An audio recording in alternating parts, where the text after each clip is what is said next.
자, 소림마라 부천점 황덕현 사장님과 함께 하겠습니다. 사장님, 축구 얘기를 좀 재밌게 풀어봐야죠. 네네. 예. 어떻게 말하는 잘 팔리고 있는지.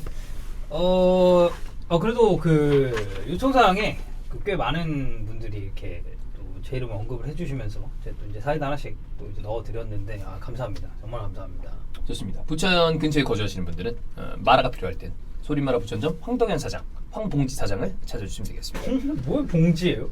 주원이 그때 너 저 봉다리 같은 놈이다. 그래서 황봉지. 맞다. 어감 좋지 않나요, 황봉지? 뭐가 좋아? 좋잖아. 황봉지 이런 느낌으로 그렇습니다. 지금 잉글랜드 프리미어리그의 젊은 감독들, 좋은 감독들이 있습니다. 특히나 우리가 얘기하는 흔히 얘기하는 빅6. 네. 사실 이제 빅6가 아니에요. 순위로 봤을 때는. 그러니까 이제 아스날이랑 토트넘 좀 멀리 밀려나가 있잖아. 약간 네임밸류라고 해야 되나? 그렇죠. 이거 빅클럽이긴 하니까 이들이. 네네네. 그 중에 3명의 감독을 우리가 얘기를 해보겠습니다. 이 감독을 오늘 시간을 통해서 누가 더 잘한다를 얘기하는 게 아니라 네. 지금까지 어떤 모습을 보여주고 있는지를 체크해보는 시간인데, 맨유의 솔샤르. 네. 뭐 완전 상종가를 치고 있죠. 그렇죠. 예, 오늘 새벽에 특히나 또 빌라를 또 이겼어요. 이기면서 네. 17경기 지금 무패 진행 중입니다. 그리고 영입을 하지 않았음에도 불구하고 훨씬 더 초과 달성을 해주고 있는 프랭크 램파드. 그리고 지금 또 아스날의 상황이 어려운 상황에 비교적 고군분투하면서 팀을 좀 다져나가고 있는 미켈 아르테타까지. 그 중도 부임한 것도 생각을 해야 되고. 그렇죠. 아르테타 같은 네, 경우는. 맞아요. 자, 그러면 솔샤르부터 체크를 해보겠습니다. 네, 일단 뭐 중단 전 성적 그리고 뭐 재개 후 성적 현재 순위까지는 이제 저희가 이쪽에 이거 참고하시면 될 것 같고요. 일단 맨유 같은 경우는 지금 말씀해 주셨듯이 분위기가 엄청 좋습니다. 지금 계속 승리하고 있고 진짜 지금 개핵. 예, 아예 이 뭐랄까요? 약간은 예전에 맨유 봤을 때 이제 위닝 멘탈리티가 되게 사라졌다라는 느낌을 많이 받았었는데. 퍼거슨 시절에 그게 없어졌다. 네, 저는 그걸 솔샤르가 지금 완벽하게 선수단한테, 그러니까 적어도 지지 않는 축구를 하는 거를 잘 심어놨다고 생각을 합니다. 그 솔샤르가 부임한 다음에 엄청 좋았다가 정식 감독으로 계약한 다음에 되게 안 좋았다가. 네. 그리고 중단 전부터 좋아지는 조짐이 사실 보였어요. 그러니까 저는 이거 사실 결과론적인 얘기거든요. 그 보통 새 감독이 부임을 하면은 저희가 이제 감독노이드다, 이렇게 좀 감독 교체빨이다 이런 얘기 좀 스파크가 하잖아요. 튀죠. 이게 딱 그때 좀 잘 되다가 이제 정식 감독 부임하고 이제는 그러니까 사실 솔샤르가 임시 감독일 때는 내가 뭐 언제까지 이 팀을 맡을지도 사실 불분명하고 그냥 중도에 이게 계약해지고 다른 감독이 오게 되면은 이건 사실 나는 다른 팀으로 가든지 아니면은 뭐 또 야인의 삶을 살 수도 있는 거 아니겠습니까? 근데 정식 감독 되고 나서는 이 팀을 되게 길게 봐야 되는 입장이란 그렇죠. 말이에요, 솔샤르가. 쭉 봐야지. 그러다 보니까 저는 아래서부터 차근차근 다져나가는 과정에 있어서 이제 좀 안 좋은 시기가 있었던 게 아닌가라는 생각이 좀 들긴 합니다. 그렇습니다. 재개 후의 분위기는 뭐 엄청나게 좋다라는 말씀을 드렸는데, 거기에는 전체적으로 선수단의 좋은 활약 그리고 분위기가 느껴져요. 우리 경기 보면 알거든요. 이거는 뭐 닭이 먼저냐 달걀이 먼저인지는 모르겠어요. 네네. 근데 이기니까 좋아지고 좋으니까 이기겠지. 그러니까 이게 뭐 선순환이죠. 마샬 막 헤트트릭 하고 웃는 거나 막 근데 저 네. 오늘 마샬 표정 안 좋았거든요. 네. 나 근데 마음에 들었어요. 왜죠? 난 공격수가 팀이 이겨도 자기가 골을 넣지 않았을 때 혹은 본인의 퍼포먼스가 본인 마음에 안 들었을 때 짜증날 수 있다고 봅니다. 그 정도는 야, 이 새끼 왜 이러지 또? 이런 정도의 느낌이 아니라 이게 이제 잘하고 싶구나 진짜 그런 느낌으로 받아들였어요. 진심으로 퍼포먼스를 좀 이렇게 저는 그렇게 싶구나. 느껴지더라고요. 네, 그럴 수 있죠. 그리고 일단은 맨유가 지금 저는 또 재개 이후에 좋은 흐름 중에 하나는 다른 감독들이랑 링크가 쏙 들어갔습니다. 나는 게 이상하지. 이렇게 좋은데. 옛날에 포체티노 엄청 났었죠. 알레그리도 나고. 네, 알레그리도 났었고 했는데 이제 솔샤르가 너무 잘하니까. 지금 뭐하러 다른 감독 얘기하나? 네, 이렇게 기세가 잘하는데. 너무 좋은데 다음 시즌이 훨씬 기대되는 게 지금 맨체스터 유나이티드인데 그렇습니다. 네. 자, 그럼 우리가 이 감독들이 지금 잘하고 있는 부분을 꼽아보고 그다음에 뭘 좀 개선하면 좋을까? 요걸 네. 한번 다 감독마다 체크해 볼 거예요. 네, 일단 솔샤르 같은 경우에는 제일 큰 화두는 그거였죠. 부페랑 포그바 어떻게 공존시킬 거냐. 그렇지. 네, 이 두 선수가 사실 뭐 완전히 같은 유형의 선수라고 보기는 달라. 그거는 아예 다른 선수고. 좀 퀄리티의 문제가 아니라 스타일이 달라요. 네, 근데 이제 이 둘을 어떻게 공존을 시킬 거냐라는 의구심이 많았습니다만 결국에는 마티치라는 마지막 퍼즐을 거기에 딱 갖다 박으면서 그죠. 이 세 명이 정말 밸런스도 좋고 서로 간의 역할 분담도 잘 된다는 걸 일단 직접 증명을 했고요. 두 번째는 이제 르쿠조 선수가 3백의 스토퍼로 이제 나온 적이 있었잖아요. 그렇게 가져가면서 이제 전술의 다양성을 맨유라는 팀에 좀 더 더하지 않았나라는 생각이 저는 개인적으로 좀 듭니다. 그러면서 폼이 올라와서 지금 룩쇼 백도 그냥 왼쪽 풀백이잖아요. 네네. 잘해. 그러니까, 굉장히 준수하게 잘합니다. 그러니까 이거를 조금 정리해서 얘기를 하면은 솔샤르 감독은 선수의 장점을 살릴 줄 아는 감독이에요. 그러니까 이 선수에게 맞는 옷을 주고 맞는 롤을 부여를 함으로써 얘가 못했었던 그 기량을 좀 끄집어 올리는 데 일가견이 있지 않나. 그 요즘에 무리뉴와 손흥민 때문에 선수한테 적합한 옷을 줘야 한다라는 게 항상 지금 화두에 있잖아요. 그렇죠. 그런 면에서 솔샤르는 그걸 잘하고 있는 거죠. 엄청 잘하고 있는 거죠. 네. 그리고 세 번째로 꼽을 수 있는 건 아무래도 이 그린우드라든지 아니면 뭐 브랜든 윌리엄스 오늘 경기도 나왔고. 네, 해당이 될 수가 있겠죠. 이 유스 선수들을 굉장히 적극적으로 기용을 했고 유로파 리그에서 이제 유스 선수들 위주로 팀을 한번 꾸려가지고 한 적이 있었잖아요. 근데 그때도 괜찮았거든요. 이번 시즌 그러니까 아카데미 유스 선수들이 가장 출장 시간이 많은 팀이 맨유로예요. 아, 네. 네, 그런 것만 봐도 알 수 있죠. 이게 빅 클럽들, 명문 클럽들 팬들이 그런 거 있어. 바르셀로나 팬들이 라마시아 좀 썼으면 좋겠다라는 얘기하는 것처럼 엄청 많이 하시죠. 맨유 팬들도 유스 좀 쓰면 좋겠다라는 얘기를 한단 말이야. 네. 네. 그러니까 뭐 사실 바르셀로나는 원래부터 정말 그 화수분 같은 시스템이 있었고 뭐 최근에 뭐 리키푸츠라든지 그러니까 세르지 로베르토 이후에 사실 약간 이 명맥이 살짝 끊긴 감이 있었잖아요. 그러다 보니까 갈망하는 게 맨유 팬들뿐만 아니라 그거는 다른 빅클럽 팬들도 마찬가지일 거라고 생각이 좀 듭니다. 자, 그리고 개선할 점. 일단은 맥과이어, 부페, 완비사카의 이 출전 시간 조율이 사실 잘 되는 편은 아니에요. 이 선수들이 쉬지 않고 계속 나온다는 점. 근데 저는 이 점은 다음 시즌이 되면은 자연스럽게 좀 개선이 될 거라고 보는 건 어쨌든 지금은 시즌 막바지고 챔피언스리그 티켓 때문에 이거는 쉬어갈 수가 없는 타이밍이에요. 그리고 맨유 입장에서 이제 FA컵이 남긴 했는데 뭐 유로파리그도 일단 남아있죠. 근데 유로파리그는 일단 뒤로 미뤄져 있기 때문에 이걸 병행한다고 보기는 힘들어요. 그러다 보니까 지금은 리그에 집중해야 될 때 딱 이 선수들을 위주로 쓰는 것 같고 근데 이제 우려되는 부분이 이거죠. 만약에 여기서 부페가 빠졌다. 그래서 포그바가 나오고 다른 미드필더들이랑 조합을 했을 때 과연 부페가 있을 때만큼의 시너지를 이들도 낼 수 있느냐. 저는 이 점은 조금 걱정되긴 합니다. 당장 브루노 페르난데스가 교체로 나온 경기들에서 브루노 페르난데스가 없고 뒷경기들 뒷부분 경기 뒷시간들 보면 조금 어지러울 때가 있어요. 네, 맞아요. 밸런스가 살짝 안 맞아 보일 때가 있죠.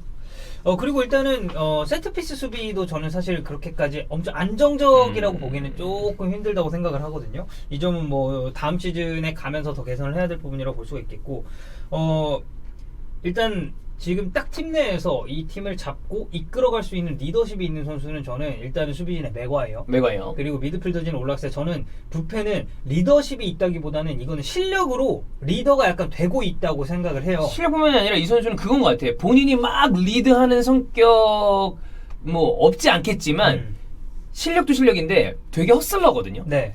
하드하게 플레이하는 타입이고 트레이닝에서도 열심히 하고 그 다음에 스포팅 팬들 얘기 들어보면 뉴스 경기까지 찾아본다며. 그러니까 그런 열정 때문에 저절로 이 선수들이 진짜 모범이 될 만한 선수다라고 만드는 타입인 것 같아요. 그렇죠. 네. 그래서 이제 이 둘이 빠졌을 때 그런 리더십에 대한 부분을 어떤 선수가 좀 담당을 해야 될지. 사실 맨유는 제가 개선해야 될 점을 쭉 생각을 해봤는데 많지 않아요. 솔직히 얘기해서. 왜냐면 지금 분위기가 그만큼 좋다는 거지. 네, 왜냐면 지금 그러니까 형이 얘기했듯이 너무 좋다 보니까 그럼 어떤 점을 개선해야 할까 하고 파고 파다 보니까 약간 되게 세부적인 부분까지 좀 들어가게 되더라고요. 네.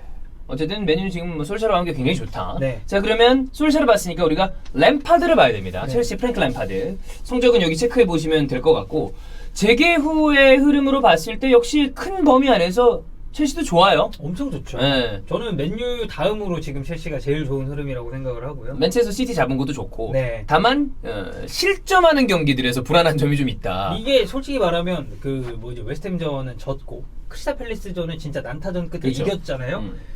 이게 사실 그 예전에 얘기했었던 그 본프레레식 축구거든요. 수비 3실점 했는데 공격진에서 4골 5골. 네, 그리고 지금 영입하는 기조로 봤을 때 느낌상 이게 더 심화될 것 같아. 공격력에 완전 때려맞는 느낌이란 말이에요. 뭐 뒤에 수비를 또 누가 살지 모르겠지만. 네.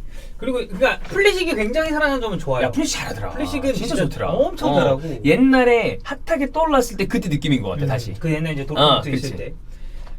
일단 뭐 플리식 얘기는 사실 저희가 뭐 길게 안 해도 팬분들이 경기를 보시고 알 거라고 생각이 들고. 그리고 카이버치 얘기하면서도 몇 번 또 얘기 드린 적이 있었고요. 네. 이 케파를 포함해서 수비진이 좀 불안한 게 좀 흠이죠. 첼시 입장에서는 어떤 조합을 어떻게 가져가더라도 매 경기 각기 다른 이유로 불안 요소가 노출되고 있다는 건 이거는 진짜로 다음 시즌 앞두고 램파드 감독이 고민해야 될 제일 큰 문제라고 봅니다. 나는 센터백을 하나 사야 될 것 같아. 저는 솔직히 말해서 아예 그냥 교통정리를 한 번에 싹 했으면 좋겠거든요. 그리고 우리가 다른 영상에도 한번 얘기를 한 적이 있지만 첼시가 쟁여놓은 돈도 있었고 매각을 통해서 얻는 수익도 있을 거기 때문에 생각보다 엄청나게 내스펜딩이 지금 어마어마하게 많은 건 아닌 걸로 알고 있거든요. 네네네. 좀 쓸 수 있는 그게 있을 거예요. 그렇죠. 예. 그래서 일단은 뭐 첼시 같은 경우는 잘한 부분을 꼽자면 일단 영입이 없었잖아요. 그렇지. 그런 와중에도 그 덕에 유스 터뜨렸지. 네, 어린 선수들을 정말 적재적소에 잘 썼다는 이거는 거. 나는 램파드 잘 아니면 썼죠. 못 썼을 거라고 봐. 램파드기 때문에 이렇게 어린 선수를 기용하면서 터뜨렸다. 그렇죠. 이게 램파드의 큰 공입니다. 네. 그리고 결과론적인 얘기긴 합니다만 저는 올 시즌의 첼시의 순위를 제가 아마 6위 정도로 예측을 했을 거예요. 그렇게 예상하면 많았을걸요. 네. 영입 없는데 신임 감독이야. 저는 유로파만 가도 진짜 성공한 시즌이라고 생각을 했어요. UEFA 대항전 따면 괜찮은 거다. 네, 근데 지금 목표 초과 달성했잖아요. 초과 달성이죠. 네, 그래서 첼시 이거 따는 거거든. 그쵸. 그리고 이제 아직은 좀 부족한 점과 개선해야 될 점이 있긴 합니다만 저희가 첼시 경기를 딱 보면 지는 경기, 이기는 경기, 비기는 경기 봤을 때 저는 제일 먼저 떠오르는 공통점 중에 하나는 그래서 뭔 축구를 하려는지 알겠어요. 맞아요. 방향성을 확실히 알겠고 이 색채를 알겠어요. 저는 한 시즌이잖아요 지금. 한 시즌이 마무리가 되고 있는 이 시점에 그 자기가 생각하는 축구를 팀에 입혔다는 것 자체가 저는 되게 대단하다고 생각을 합니다. 철학을 보여주고 있는 거지. 네, 그렇죠. 예. 그러니까 사실 몇 년 해도 2년 차 돼도 솔직히 말하면 에메리 같은 경우에는 없었어. 존나 애매했잖아요. 왜냐하면 플랜 A를 팬들이 몰랐어. 뭐가 플랜 A야? 네. 이렇게 얘기를 많이 했으니까. 근데 램파드는 한 시즌이 아직 끝나지도 않은 시점에 이미 첼시가 가고자 하는 그 방향성에 대해서 길을 좀 비전을 제시했다는 점을 저는 굉장히 높게 사고 싶습니다. 네. 자, 그럼 네. 개선할 점은 뭐 앞서 얘기했듯이 센터백 영입 무조건 해야 되고요. 그래서 앞머리가 좀 자주 빠지더라고요. 네. 화이팅 하겠습니다. 네. 소리 마라. 네. 부천점. 부천점. 그렇습니다. 황덕현 사장. 네. 대표의 황덕현 써있더군요. 전화번호가 제 친구 번호가 등록이 돼 있어가지고 아하. 네, 친구한테 장난 전화 몇 통에 갔어요. 덕현이 형 사랑해요. 이런 게. 그 정도면 그래도 뭐 애교 아니겠습니까? 애교죠. 예. 자, 어쨌든 그래 첼시 일단은 센터백 영입해야 되고 좀 애매한 자원들을 정리를 확실히 좀 해야 될 것 같습니다. 선택을 해야지. 이 선수를 데리고 키울 것이냐, 네. 아니면 완전 매각할 것이냐. 선택을 해야 된다고 봐. 또 에메르송 이런 자원들 있잖아요. 그거는 매각. 거기는 매각이고. 그러니까 저는 솔직히 바추아이도 매각해야 되는 매각해야지. 거고, 그냥 이런 자원들 공격진뿐만 아니라 수비진도 좀 개선해야 될 점, 그러니까 정리해야 될 자원들은 정리 확실히 해줘야 되고 아무래도 이 중원 조합 문제 그리고 추가적으로 영입된 이 공격 자원들이 또 있지 않겠습니까? 뭐 지에라든지 뭐 그리고 또 누구? 베르너. 그리고 여기에 지금 느낌은 카야베르츠가 오는 느낌이거든요. 그렇죠. 예. 이 자원들과 기존 공격진을 어떤 식으로 조합을 할 건지 이거는 저는 솔샤르 감독이 그 부페와 포그바의 공존을 잘 맞췄듯이. 고민을 되게 많이 했을 거 아니에요. 이걸 잘 맞췄듯이 램파드 감독도 저는 충분히 할 수 있다고 생각을 합니다. 그렇습니다. 자, 램파드 첼시도 뭐 굉장히 미래가 기대가 되는 네. 그런 팀이고 감독이고. 자, 그럼 아스날의 아르테타. 자, 일단 아르테타 아스날 좋습니다. 되게 좋아요. 일단 뭐 저는 사실 좀 일찍 무너질 수도 있겠다고 생각했거든요. 일정 보고. 특히나 이제 울브스 레스터전이 정말 큰 고비라고 생각을 했었는데. 레스터 경기도 은케티아가 똥을 안 쌌으면 저는 이 경기 이길 수도 있었던 경기라고 봐요. 네, 저도 잡았을 것 같아요. 네, 아스날이. 경기력이 이날 괜찮았기 때문에. 일단은 재개하고 난 이후에 지금 3백으로 전환을 했죠, 아스날이. 그리고 나서 티어리가 폼이 너무 맞아요. 좋다 보니까 이 전체적인 팀 공격력도 증가한 느낌이고. 근데 이제 라카제트가 지금 조금 떨어진 것 같아요. 아쉬움이 있죠. 근데 그러니까 저는 이건 잘 모르겠어요. 이게 선수의 폼이 떨어진 건지 아니면은 아르테타 감독이 라카제트에게 약간 롤을 변화시킨 건지가 좀 애매하거든요. 아르테타 감독의 인터뷰는 라카제트를 역시 아낀다라는 뉘앙스의 인터뷰가 많은데 또 그거와 별개로 토마스 파티딜의 뭔가 이용이 될 수 있다라는 기사들이 같이 나오고 있거든요. 왜냐면 아틀레티코 마드리드 이적설이 없었던 게 아니거든요. 그렇죠. 이 라카제트가 예전부터. 이런 상황에서 라카제트에 대한 어떤 그 딜을 아르테타가 판단하기 쉽지 않을 거라고 생각해. 지금 폼만 놓고 봤을 때 아스날 팬들은 내보내야 된다고 얘기를 하고 있습니다만 그래서 저는 이게 포인트인 것 같아요. 이게 롤 변화인지 아니면 진짜로 폼이 떨어진 건데 저는 개인적으로 롤이 약간 변했다고 생각하는 거는 최근에 저는 아스날 경기 보면 라카제트가 그 2선에 위치하는 빈도가 되게 많다고 느꼈거든요. 내려와서 기점되는 플레이들을 좀 많이 해요. 그리고 본인이 직접 볼을 달고 네. 운반을 해주기도 하고 이런 플레이가 나오다 보니까 예전에 라카제트가 정말 박스 안에서 움직임을 많이 가져갔다면 전형적인 포처 느낌이었죠. 네, 근데 이게 저는 아르테타가 조금 다른 역할을 맡긴 것 같아요. 개인적으로는. 일단 올 시즌 끝나고 다음 시즌 돼봐야 더 잘 알겠지만. 네. 그리고 뭐 수비진은 여전히 불안합니다. 불안하죠. 예. 근데 마르티네스가 생각보다 좋아가지고. 난 이 선수가 이 정도로 좋은 골키퍼였다는 거를 지금 안 게 네. 미안할 정도로. 그러니까 이 선수가 우리 눈에 익숙한 선수는 아니잖아요. 컵대에 그렇죠. 나오고 그랬다지만 어쨌든 네. 넘버원 골리들이 지속적으로 아스날은 다른 선수였으니까. 근데 보니까 야 때에 따라서는 어떤 때는 레노보다 낫다라는 얘기가 나와도 틀리지 않을 정도로 잘해주고 있어. 그러니까 그 아스날에 그런 케이스들이 있었잖아요. 사실 파비안스키도 아스날에서 이제 서브 자원이었는데. 슈체즈니와 파비앙스키. 네. 근데 이제 결국에 넘어가서 굉장히 잘하고 있는 골키퍼들이고 저는 에밀리아노 마르티네스 같은 경우도 지금 당장 프리미어리그 한 중위권 정도 팀 가도 저는 충분히 주전 골키퍼 좋더라고. 선수가 없다고 생각합니다. 그렇습니다. 자, 일단 잘한 부분. 아르테타가 중도 부임을 했죠. 그렇죠. 중도 부임했죠. 네. 그 박싱데이 안첼로티와 함께 네. 안첼로티는 에버튼으로 그렇죠. 아르테타는 아스날로 왔죠. 그래서 저는 이게 중도 부임을 했는데 이거 램파드랑 약간 비슷하다고 보는 건 기간이 되게 짧잖아요. 근데 저는 아스날 축구 보면은 아르테타가 뭐 하고 싶은지 알겠어요. 보여요. 네. 팬들도 다 알아. 그러니까 감독은 축구를 보여줘야 되잖아. 왜냐면 앞서도 얘기했지만 에밀리는 그게 없었잖아요. 되게 답답했어. 거기에 답답했지. 근데 이제 아르테타는 그런 점이 상당히 좋았고, 그러니까 뭐 예를 들면 자카가 아무래도 탈압박도 안 되고 그렇다고 해서 뭐 이 선수가 되게 스피드가 있어가지고 제껴줘도 그걸 따라잡는 유형의 선수도 아니잖아요. 두 개가 젬병이지 딱. 네. 그렇기 때문에 저는 자카를 오히려 사이드 쪽으로 좀 더 뺐다고 생각을 하거든요. 약간 왼쪽에 치우치면서 거기서 본인이 어쨌든 이 선수가 잘하는 건 왼발 킥과 빌드업이니까. 그러니까 그것만 할 수 있게끔 그렇지. 환경을 조성을 해주는 거죠. 그리고 사실 저는 3백 전환하고 티어니 윙백 기용하면서 터진 것도 이것도 저는 아르테타가 되게 잘한 부분이라고 보고, 그리고 이거는 아까 솔샤르 때도 얘기했지만 아스날도 지금 조금씩 위닝 멘탈리티 저는 살아나고 있다고 봐요. 그러니까 완전히 이긴다 이거보다는 안 진다. 그게 중요한 거죠. 이게 정말 중요한 거라고. 그러니까 잡을 팀은 확실히 잡고 가겠다라는 점이 좀 보이고요. 그리고 일단은 순위 끌어올린 게 저는 제일 올라왔죠. 지금만 놓고 봤을 때 유로파 사정권 안에 있어요. 네, 저는 솔직히 말해서 올 시즌 아스날 유로파 저는 택도 없다고 생각했습니다. 처음에. 근데 지금은 솔직히 말해서 갈 것 같거든요. 갈 가능성이 있죠. 네. 충분히. 네. 굉장히 좋고. 일단 개선할 점은 이거는 다 영입 얘기로 좀 직결될 수밖에 없는 것 같은데, 왜냐면 지금 아르테타가 방향을 저는 잘 잡고 나가고 있다고 생각을 하기 때문에 선수 보강이 좀 돼야 돼요. 네, 일단 센터백 영입해야 돼요. 수비 영입해야 되고. 네, 센터백 무조건 영입해야 되고, 그리고 가봉맨 위에 이외에 그러니까 좀 따졌을 때 얘가 그래도 들어가면 확실히 뭐 하나 해주겠지. 이런 자원들이 조금 부족한 것 같긴 합니다. 요거는 그게 아쉬워.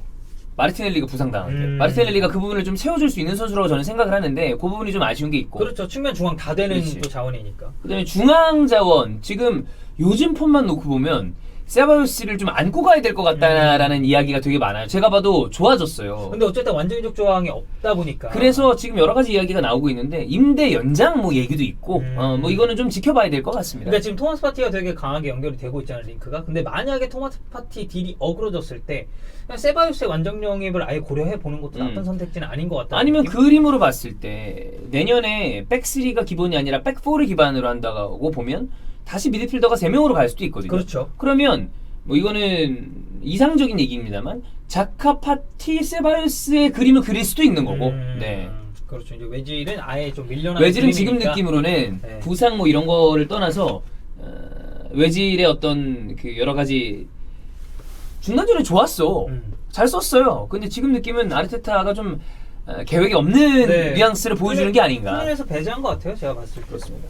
어쨌든 이렇게 새로운 젊은 감독들이 나오는 거는 되게 축구 보는데 즐거움이죠. 그렇죠. 왜냐면 이 감독들이 사실 뭐 감독직을 1, 2년 하고 그만둘 것도 아니고, 물론 프리미어리그 좋은 감독 많습니다. 안첼로티, 뭐 솔직히 무리뉴도 커리어만 따지면 정말 좋은 감독이니까. 커리어만 놓고 봤을 때 무리뉴보다 좋은 감독이 얼마 있다고. 근데 이제 이 감독들이 앞으로 더 좀 해나갈 그런 과정을 보는 즐거움이 또 있겠죠. 그렇습니다.